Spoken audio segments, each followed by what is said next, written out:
Godt. I det periodiske system så har vi noget, man kalder for atomnummer. Det atomnummer det angiver hvor mange protoner det pågældende atom har i kernen. Og som man kan se, et eksempel her kunne være natrium.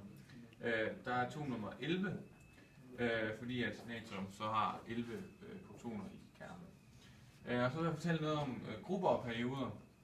Det grupperne, det er de lodrette her, det de angiver, det er hvor mange elektroner atomet har i deres yderste skal. Hvis vi f.eks. tager nitrogen som eksempel, så står det i hovedgruppe 5, og derved har det 5 elektroner i yderste skal. Perioder derimod, det er de vandrette,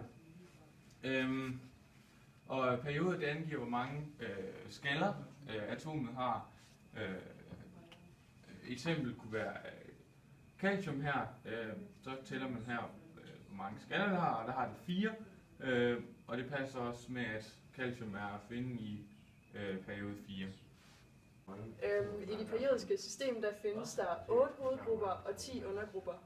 Og de 8 hovedgrupper det går fra 1, 2 og 13 til 18, og undergrupperne de går fra 3 til 12.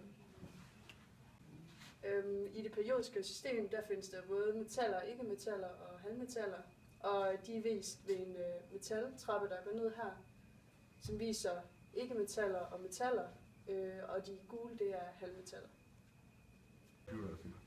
Godt, i det periodiske system der har vi nogle ædelgasser, og de står herovre i hovedgruppe 8, og det er fordi de har 8 elektroner i yderste skal, og så opfylder de oktetreglen, som siger, at et stof gerne vil opnå at have 8 elektroner i yderste skal.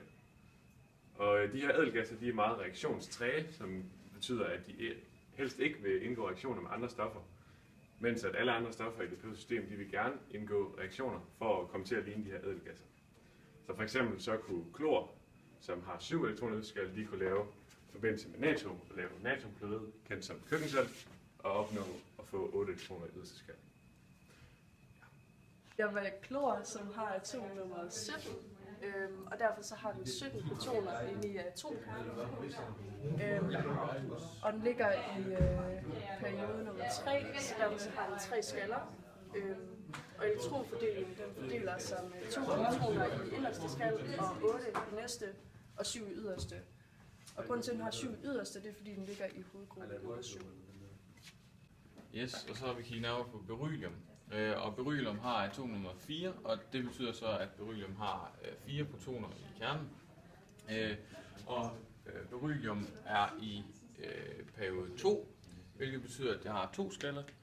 Og også i hovedgruppe 2, så betyder, at beryllium har 2 elektroner, som er vist her, i yderste skal.